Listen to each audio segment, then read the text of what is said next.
حضرت ابراہیم علیہ السلام آپ نے جب وہ بتوں کو توڑا نا تو وہ کلہاڑی اٹھا کر بڑے بت کے کندھے پہ رکھ دی.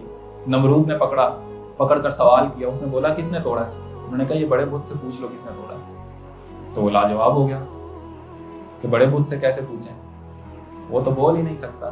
اب یہ اس کو کہہ تو نہیں سکتا تھا نا کہ اب میں ان کو کیا جواب دوں.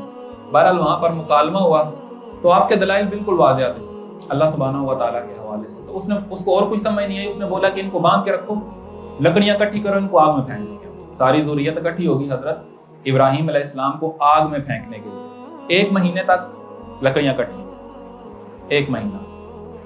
پھر وہاں پر ایک پورے شہر میں ایک بہت بڑا علاقہ جہاں پر وہ آگ جلائی گئی, اور کہتے ہیں آگ اتنی بڑی تھی کہ اوپر سے گزرنے والے پرندے اکثر جل جایا کرتے تھے, اتنی وہ اونچی آگ تھی. پھر منجنیق لائی گئی کیونکہ قریب تو جا کوئی نہیں سکتا.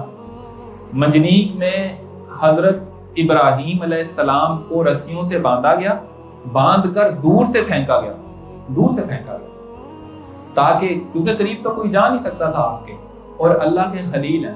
اور بائی دا وے ظاہراً آپ کو کوئی مدد دکھائی بھی نہیں دے رہی. حضرت جبرائیل علیہ السلام جو تھے وہ آئے تھے آپ کے پاس, آ کر عرض کرنے لگے کہ اگر آپ مصیبت میں مبتلا ہیں تو اللہ تعالیٰ سے دعا کیجیے. انہوں نے کہا کہ اگر دعا کر کے یہ اللہ کو بتانا تو پھر میں اس سے بری ہوں. اگر اتنی محبت ہے تو پھر میرے رب کو میرا پتہ نہیں ہوگا. وہ کہتے ہیں نا بے خطر کود پڑا آتش نمرود میں عشق, عقل ہے محو تماشا لبے بام ابھی.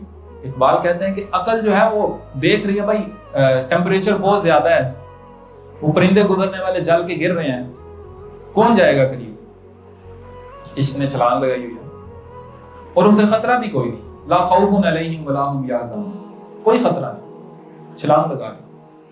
اب آپ یقین مانیں ایسا نہیں ہوا کہ اللہ تعالیٰ نے کوئی ایسا سبیل ہی پیدا کر دی ہو کہ وہ آگ بجھ جائے یا کوئی معاملہ ہو جائے. آپ باقاعدہ آگ میں گرے ہیں تو اللہ نے فرمایا قلنا یا نار کونی بردا وسلاما, اے نار میرے خلیل کے لیے دو چیزیں فرمائی, بردن ٹھنڈی ہو جا, وسلاما اور سلامتی والی ہو جائے. صرف بردن فرماتا تو اتنی ٹھنڈی ہوتی کہ کوئی چیز اس میں زندہ نہ رہ سکتی, ساتھ میں سلامتی بھی فرماتی. اور وہ آگ ایسی باکمال ہوئی. یہ ہوتا ہے انسان بعض کا زندگی میں کہتا ہے یار میرا خیال ہے میں بڑا سخت پھنس گیا ہوں, کوئی رستہ کوئی نہیں ہے, کوئی رستہ کوئی. بندہ ناشکری پہ اتر آتا ہے. بندے وہ اقبال کہتے ہیں کہ آج بھی ہو ابراہیم سا ایمان پیدا, آگ کر سکتی ہے انداز گلستان پیدا. تو آپ کے اندر ایمان ہونا چاہیے. جب وہ گرے نا سیدنا ابراہیم علیہ السلام تو آگ ایسی ٹھنڈی ہوئی کہ اس نے صرف آگ کی رسیاں جلائیں, رسیاں جل گئیں آپ کی جس سے آپ کے ہاتھ کھل گئے. اس کے علاوہ آپ کو آگ نے کچھ بھی نہیں کہا. اتنا بڑا معجزہ دیکھ کر وہ لوگ مسلمان نہیں ہوئے. اور پھر ان کے اوپر مچھروں کا عذاب آیا. روایات میں آتا ہے کہ بہت سارے مچھر آ گئے تھے اور وہ ایک مچھر جو تھا وہ نمرود کے کان میں گھس گیا تھا اور اس کے سر میں جلا گیا, جس کی وجہ سے اس کی ڈیتھ ہوئی. تو وہ اسی عذاب کی وجہ سے وہ قوم ختم ہوئی. لیکن یاد رکھیں جب بھی انسان بت شکنی کرتا ہے نا, بت شکنی کا مطلب ہے بت توڑ دینا, یہ آپ کو اوورال ویو دے رہا ہوں, تو اس کو نمرود کی آگ میں ضرور جلایا جاتا ہے. یہ جو بت توڑنے والے ہیں نا, چاہے اپنے اندر کے بت توڑیں گے نمرود کی آگ میں جلیں گے. لیکن ایک بات یاد رکھیں, اقبال نے بڑا آسان کر دیا. اس وقت امت مسلمہ سمجھے نمرود کی آگ میں ہی جل رہی ہے. ہمارا جو حال ہے نا, ہمیں چاروں طرف سے دور سے پھینکا گیا آگ میں, لیکن ہمارا ایمان اگر ابراہیم والا ہوگا, اگر ایمان ابراہیم والا ہوگا تو یہ آگ بھی گلستان ہے, یہ مصیبتوں کے پہاڑ بھی پھر آسانیاں ہیں. اور ابراہیم والا ایمان بائی دا وے پیدا کیسے ہوگا؟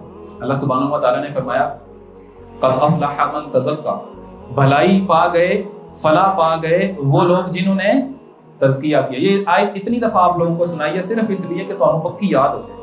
کہیں بیٹھے ہوں آپ کو کبھی بھولے نہیں, نہ اس کا ترجمہ بھولے نہ یہ آیت بھولے. سورہ اعلیٰ کی آیت ہے. اللہ کیا فرما رہا ہے؟ قد افلح من تزکا, بھلائی پا گیا وہ شخص جس نے اپنا تزکیہ کیا. وَذَكَرَ اسْمَ رَبِّهِ, اللہ کے نام کا ذکر کیا. اللہ کا نام کیا ہے؟ اللہ. اللہ کے نام کا ذکر کیا. فصلى, اور نماز قائم کی. ٹھیک ہے, آگے کیا ہے؟ اللہ فرماتا ہے بل تؤثرون الحیات الدنیا, آپ لوگوں کو یہ بات بتائی جائے تو دھیان ہی نہیں دیتے. بل تؤثرون الحیات الدنیا, بلکہ تم لوگ دنیا کی زندگی کو اہمیت دیتے ہو. تزکیہ کی بات ہو تو اس طرف نہیں آئیں گے, دنیا کی زندگی کو ترجیح دیں گے. والآخرۃ خیر وابقیٰ, جبکہ آخرت جو ہے اسی میں خیر بھی ہے اور وہی باقی رہنے والی بھی ہے۔ اور یہ جو تزکیہ والی بات ہے یہ کہاں پر لکھی گئی تھی؟ ان ھذا لفی الصحف الاولی، یہ صرف قرآن میں نہیں ہم آپ کو بتا رہے، پرانے جو صحیفے آئے ہیں نا ان میں بھی یہی باتیں لکھی ہوئی تھی۔ صحف ابراہیم و موسیٰ، حضرت ابراہیم علیہ السلام کے صحیفے میں بھی موجود تھی، حضرت موسیٰ علیہ السلام کے بھی صحیفے میں بھی موجود تھی۔